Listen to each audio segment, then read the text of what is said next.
एक तस्वीर आ रही है कि राजा रघुवंशी के घर पर सोनम का भाई पहुंचा हुआ है। सोनम जो कि आरोपी है राजा रघुवंशी की अपने पति की हत्या करवाने के आरोप में, जिसे गिरफ्तार किया गया है और मेघालय पुलिस की जो हिरासत में है जिससे पूछताछ हो रही है। उसके घर पर जो है उसका भाई जो है, मुझे नहीं गया है, लेकिन मैं सिर्फ 2 मिनट के लिए मिला, रात को 11 बजे मिला, वो भी मेघालय पुलिस सरकार के हाथ में जारी थी लड़की, उस समय मिला, तो मेरी उनसे ज्यादा बात नहीं हो पाई। राज की भूमिका के लिए क्या कहेंगे? राज हमारे यहाँ पे सिर्फ राज सिर्फ हमारे यहाँ एक एम्प्लॉय था, उसकी भूमिका सिर्फ एम्प्लॉय वाली थी। मुझे आइडिया नहीं है चीजों का। आप उधर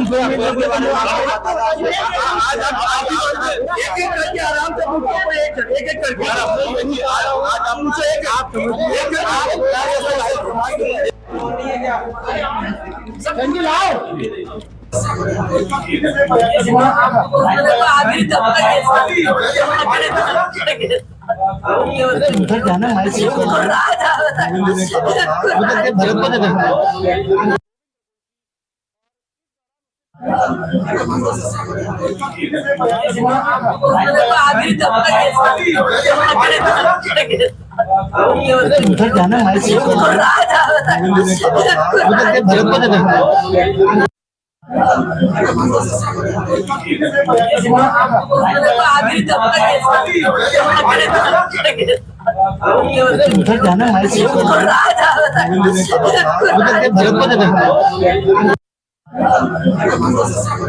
जाना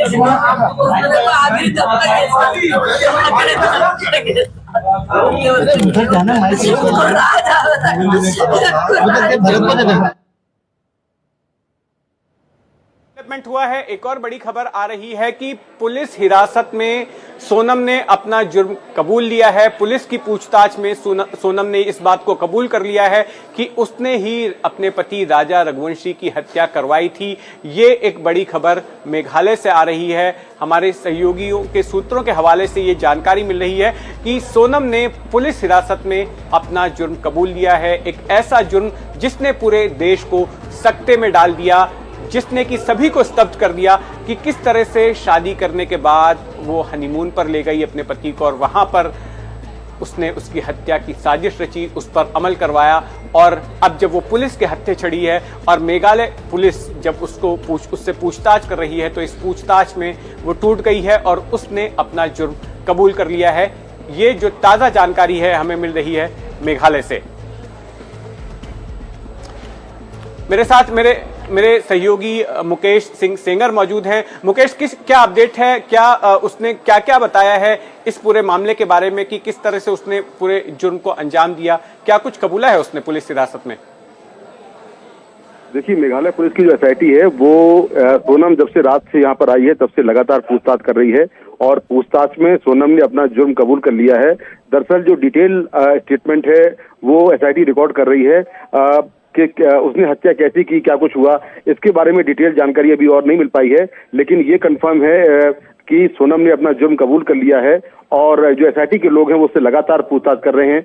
कुछ ही देर में सोनम को कोर्ट में पेश किया जाएगा। यहाँ पर हमें ये भी देखना होगा कि किस तरह से जब सोनम गाजीपुर के ढाबे में मिली थी तो उसने एक फर्जी कहानी गढ़ी थी जिसमें उसने कहा था कि उसको कुछ लोगों ने किडनैप किया और किडनैप करने के बाद उसको ड्रग्स देकर जो है यहाँ पर छोड़ दिया है। लेकिन जब पुलिस ने अब कड़ाई से पूछताछ की है सोनम से, तो उसने अपना जुर्म कबूल कर लिया है और जो बाकी आरोपियों ने कन्फेस किया था कि सोनम ने ही उनसे राजा की हत्या के लिए कहा था, उसको भी सोनम ने कंफर्म कर दिया है कि वो इस पूरी कॉन्स्पिरेसी में शामिल है और उसी ने राज कुशवाहा के साथ मिलकर इस पूरी कॉन्स्पिरेसी को अंजाम दिया है। ये बात भी उसने कही है। तो ये अपने आप में एक बड़ा कन्फेशन है मेघालय पुलिस के सामने सोनम का, और ये जो पूरा स्टेटमेंट है ये मेघालय पुलिस ने लिया है और कुछ ही देर में सोनम को मेघालय पुलिस कोर्ट में पेश करने वाली है।